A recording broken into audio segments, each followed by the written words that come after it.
미국에 이민 가서 낮에는 열심히 일하고 쉬는 날이면 전도를 열심히 했던 집사님이 간증 이야기입니다.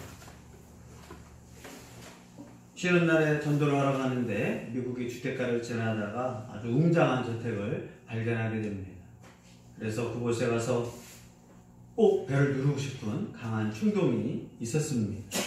물론 미국의 저택 앞에서 황인종이, 한국 사람이 잘못 배를 눌러서 인종차별이 심했던 상황이라 심한 모욕감과 자존심을 건들고 무시할 것을 항상 염려를 했었습니다.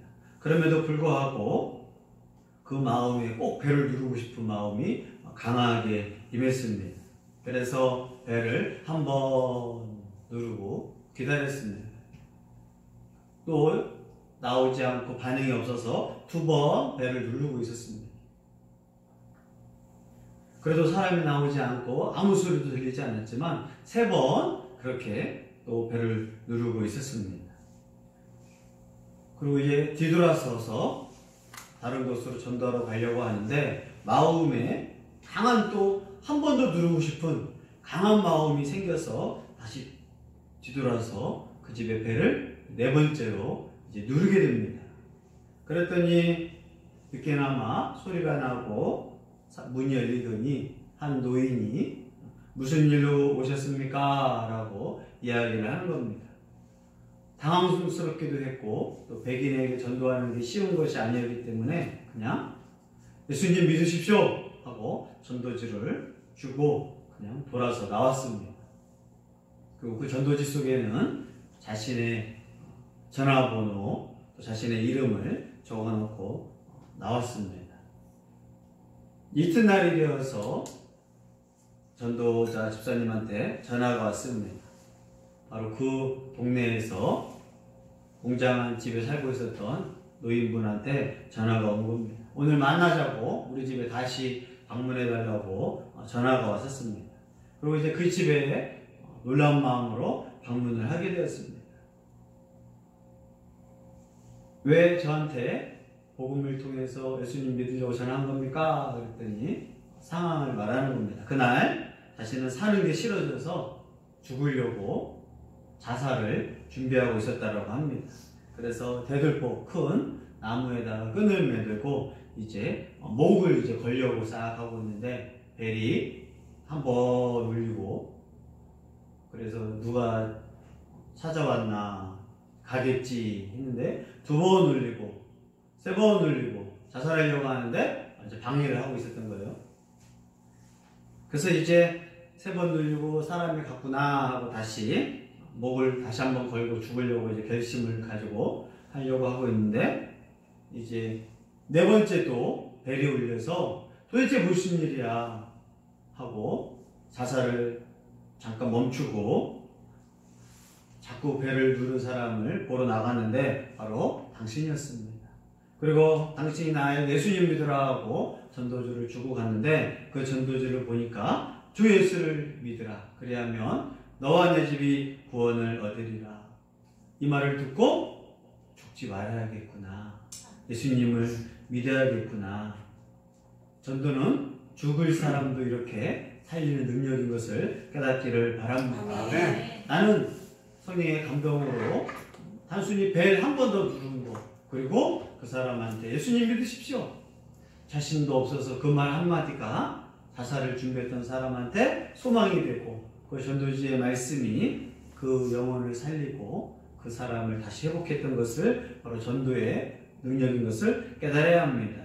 이러한 전도의 능력, 전도가 사명, 생명을 살리는 일인 것을 바울은 일찍 알고 예수 그리스도를 증거하는 삶을 결단하게 되었습니다.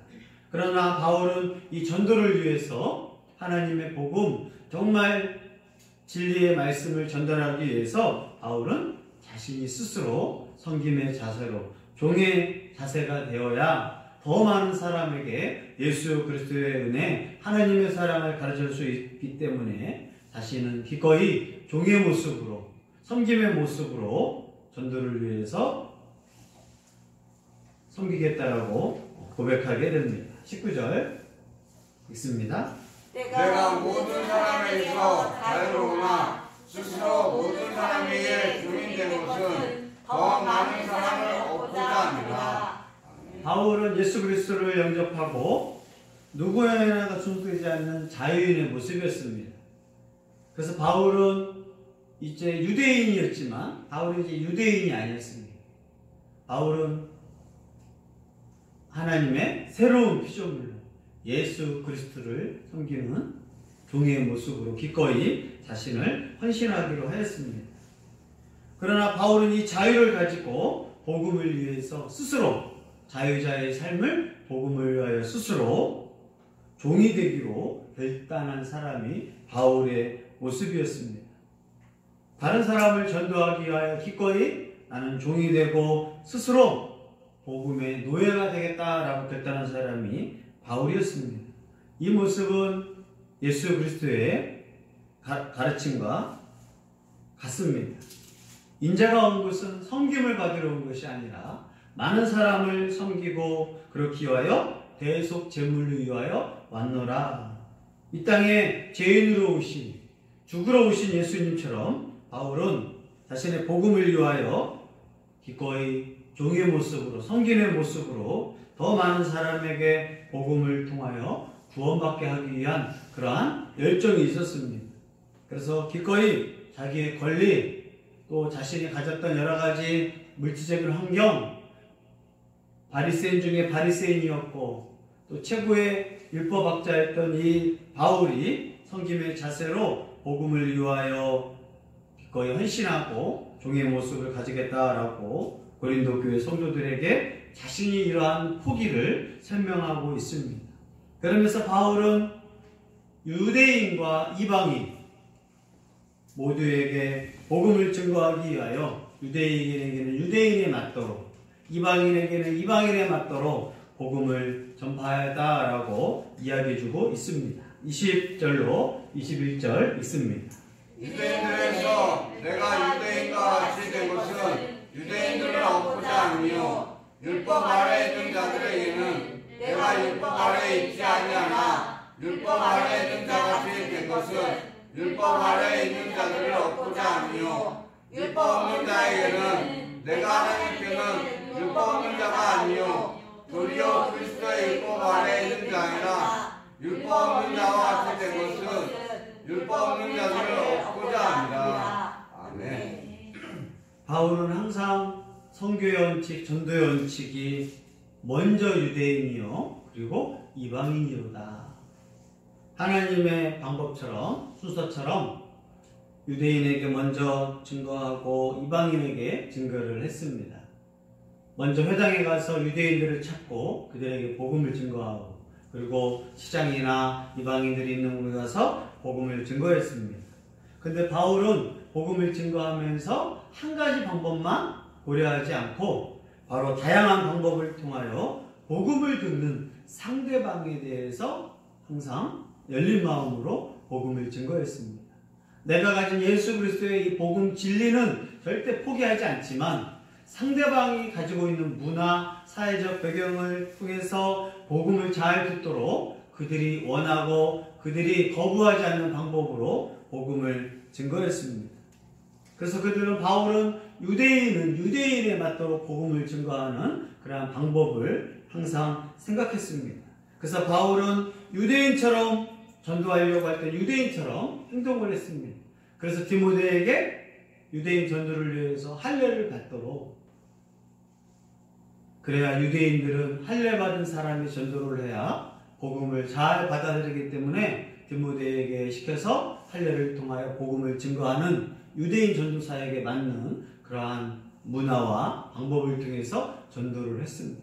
또 바울은 기꺼이 결례의식을 통해서 예루살렘에 가서 결례를 행할 정도로 유대인의 삶을 사람들에게 보여주었고 또 자신이 어릴 때부터 살았던 그 유대인의 모습으로 유대인들에게 복음을 증거했습니다. 그 유대인을 뭐라고 하느냐? 율법 아래에 있는 자들. 유대인들은 다른 말로 율법 아래에 있는 자들. 모세가 시내산에서 율법을 받고 십계명을 받은 바로 율법 아래에 있는 자들을 유대인이라고 합니다. 그래서 유대인들에게 복음을 증거하려고 하면 율법을 소중히 여겼던 유대인들의 방식대로, 그들이 이해하는 방식대로 복음을 증거해야 그들이 복음을 받아들이고 예수 그리스도를 영접하기 때문에 바울은 유대인들, 율법 아래에 있는 자들에 맞게 복음을 증거했다라고 가르쳐주고 있습니다. 또 바울은 이방인들에게는 어떻게 복음을 증거했느냐? 이방인에 맞도록 그러한 바울의 전도 방법이 있습니다. 그래서 바울은 이름마저도 유대인 이름을 사용하지 않고 바로 로마식 방법으로 자신의 사울이라고 했던 그 이름을 바울이라고 선교적인 원칙에 따라서 바울로 불리게 되었습니다. 사울은 작은 자라는 뜻이고 바울은 구하여졌다라는 뜻입니다. 아니죠? 사울은 구하여졌다라는 뜻이고 바울이 작은 자인데 사도행전 초반부에는 사울아 사울아 이렇게 나옵니다. 그런데 이제 중간에는 사울도 됐다가 바울도 됐다가 나옵니다. 이제 사도행전 13장 이후부터는 이방인들, 특히 유럽, 아시아 다니면서 사람들에게 친근한 로마식 이름인 바울로 불리게 됩니다. 회심 전에는 사울이었다가 회심하고 바울이 아니라 선교적인 목적과 복음 전파의 효율성을 위하여 사울이라고 부르지 않고 로마식 이름인 바울로 불리게 됩니다. 왜냐? 유대인 이름으로 사람들한테 가까이 가면 사람들은 기분 나쁠 수 있고 또 가까이 할 수 없는 그런 거부감이 있습니다. 유대인들은 유대인이냐 이방이냐 사람을 차별합니다. 그것은 유대인 아닌 사람을 무시하는 표현이에요. 또 로마 사람들은 헬라인이냐 야만인이냐 할 정도로 로마인 아니고 헬라어 글을 배우지 않는 사람을 무시합니다. 우리 조선시대 아시아에도 천민이냐 오랑캐라는 말이 있어요. 중국 백성은 천민, 나머지 이 고려, 일본, 몽골, 거란족을 다 오랑캐라고 합니다. 우리 조선시대 우리도 오랑캐였어요. 그런 것처럼 사람들은 자신의 민족성을 강조하는 표현과 자신의 나라가 아닌 사람들을 다 무시하는 표현들이 다 나름대로 있습니다. 그건 각 집이나 회사나 각 직장이나 어느 곳도 마찬가지입니다. 우리 학교는 좋은 학교, 다른 학교의 학생은 나쁜 학교, 우리나라는 좋은 나라, 다른 나라는 나쁜 나라는 식으로 그러한 차별을 하는 게 우리한테 있습니다. 내 자식은 착하고 남의 자식은 나쁘고 내 교회는 좋고 다른 교회는 나쁘고 그런 게 있습니다. 그래서 바울은 유대인이라는 이름을 쓰는 것 자체가 유대인과 이방인을 무시하는 결과이기 때문에 사울이라는 이름을 쓰지 않고 바울로 쓰게 됩니다. 또 유대인은 절대로 이방인과 같이 식사하지 않고 이방인 집에서 잠자지 않고 이방인한테 말 걸지 않습니다. 그러나 바울은 기꺼이 이방인들한테 찾아가서 그들을 이방인이라고 부르지도 않습니다. 뭐라고 말하느냐? 율법 없는 자들. 우리 이방인들이라는 것은 유대인들한테는 기분 좋은 표현이겠지만 불율법이겠지만 그 말을 들은 이방인한테는 기분 나쁩니다. 우리도 그러잖아요. 한국 사람한테 한국이라고 하고 외국인 노동자한테는 이주민이라고 부릅니다. 그건 뭐예요? 또 우리가 그 사람들을 기분 나쁘게 하는 거예요. 우리나라도 미국으로 또 외국으로 몇십 년 살아도 저 이민자들, 이민 온 사람이라고 이제 분류를 통해서 하는 것처럼 그렇게 차별을 당한 나라인데도 또 외국인 노동자들을 향하여 기꺼이 차별하는 게 또 우리나라의 모습이에요. 바울은 그래서 이방인이라고 부르지 않고 율법 없는 자들, 이방인을 향하여 이방이라고 부르지 않고 율법 없는 자들이라고 부르게 됩니다. 그러니까 바울은 전도하기 위해서 자신의 이름을 로마식으로 부르고 또 그들을 향하여 율법 없는 자들이지 이방인이라 부르면 안 된다. 그들이 얼마나 기분 나쁘겠느냐. 이제 바울은 유대인과 이방인을 따르지 않습니다. 예수 그리스도를 믿으며 뭐라고 말하느냐? 새로운 피조물이다. 한국 사람도 미국 사람도 아프리카 사람도 예수님을 믿으면 새로운 피조물임을 고백하기를 바랍니다. 그래서 바울은 이제 유대인이직이 아니에요. 우리는 누구나 다 하나님을 믿고 새롭게 거듭나면 새로운 피조물이다. 보라, 새 것이 되었도다.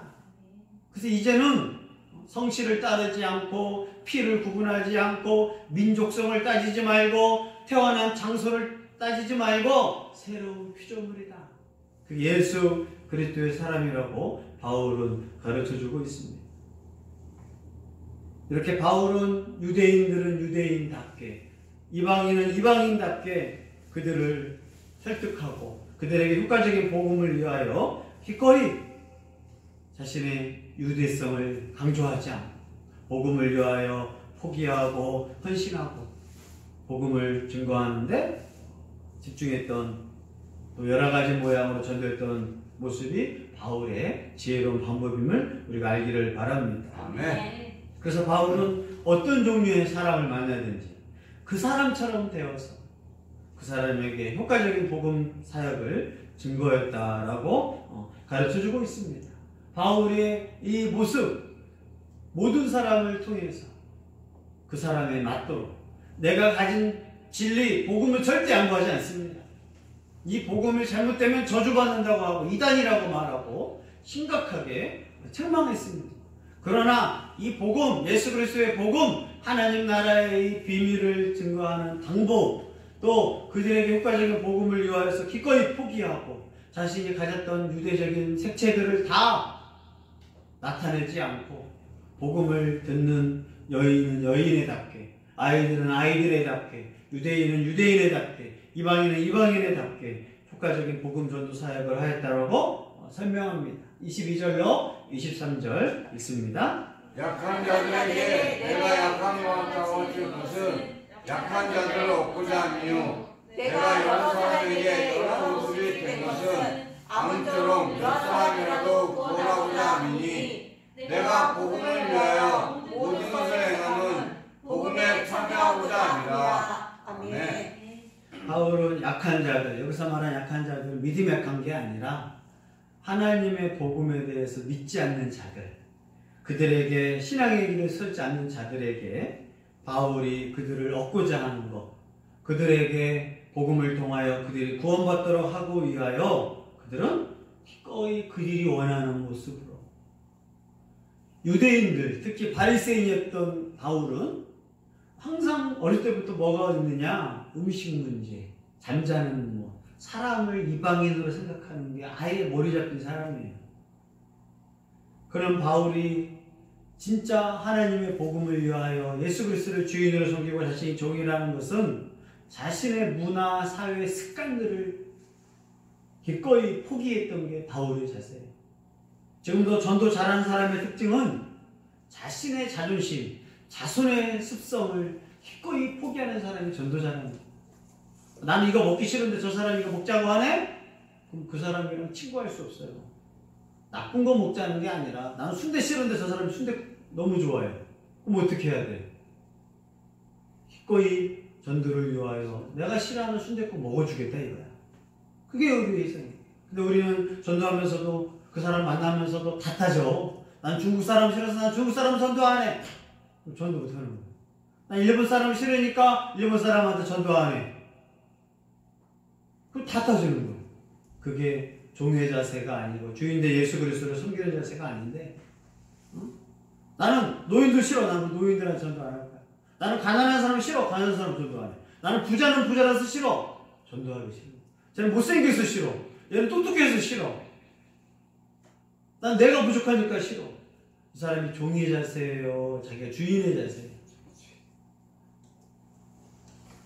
그러나 바울은 기꺼이 복음을 위하여 나는 포기하고 내 마음을 내려놓고 내가 가진 문화적인 거, 사회적인 거 내려놓고 포기하는 마음으로 복음을 증거했다라고 가르쳐주고 있습니다. 이것이 예수 그리스도의 모습이에요. 기꺼이 신이신 하나님의 아들 예수 그리스도께서 인간의 몸을 입고 비천한 모습으로 와서 그들의 십자가를 지시고 그들을 구원하고자 해요. 베드로한테는 가서 어부 잡는 그 어부의 관식법으로 그 배를 타고 냄새나는 그 물고기 배를 타고 기꺼이 배를 타고 깊은 데로 가자고 하시고, 삭개오를 구원하기 위해서는 삭개오 뽕나무 그 사람들한테 가고, 사마리아의 우물가 여인을 구원하기 위해서 기꺼이 사마리아 성을 지나고 우물가에 찾아가고, 남자든 여자든 사람들을 다 어린아이까지 찾아갔던 그 예수님처럼 바울도 이렇게 자신을 포기하고 기꺼이 이방인들, 우리가 이방인 만나는 거랑 유대인이었던 바울이 이방인을 전도하는 거랑은 아예 차원이 다릅니다. 그래서 우리 조선시대에도 양반이 기꺼이 노비들을 찾아가서 전도하고 있던 모습도 우리나라의 복음 증거의 또 멋진 모습 중에 하나였습니다. 이렇게 복음을 전가하는 사람들은 그들에 맞게 나를 낮추고 겸손히 찾아가야 이 복음이 그들에게 들어갈 수 있는 거고, 예수 그리스도의 그 주인된 예수 그리스도를 향하여 나는 기꺼이 종입니다 라는 마음이 있어야 전도할 수 있음을 깨닫기를 바랍니다. 아멘. 그래서 바울은 몇 사람이라도 더 얻고자, 몇 사람이라도 구원하고자 기꺼이 효과적인 방법을 통하여 여러 방법으로 자신을 포기하고 복음을 증거했던 것입니다. 우리는 전도할 때 절대 복음을 타협하거나 양보해서는 안 돼요. 하나님의 이 말씀 진리를 타협해서는 안 됩니다. 또 성경에서 하지 말라는 걸 굳이 복음을 위해서 해서는 안 됩니다. 그러나 이 복음을 받아들이는 그 사람의 문화는 달라요. 기꺼이 그 사람의 이 내용을 알면 이건 정말 보수적이지만 그 사람을 얻기 위하여 그 사람의 문화, 식상, 그 사람의 생각, 그 사람의 사회적인 상황에 대하여 기꺼이 나잘짓고 겸손히 그들과 함께 복음을 증거하는 전도자의 모습을 갖추기를 원합니다. 아멘. 그래서 기꺼이 이 진리는 절대 지키되 나머지 작은 것들은 언제든지 바꿀 줄 아는 유연한 자세로 전도를 해야 합니다. 그러기 위해서 우리는 어떤 마음이 필요해요? 종의 마음, 또 포기하는 자세, 또 효과적인 여러 가지 모습으로 그들과 마음을 얻어서 예수 그리스도의 복음을 증거하는 복된 교회와 성도 되기를 예수의 이름으로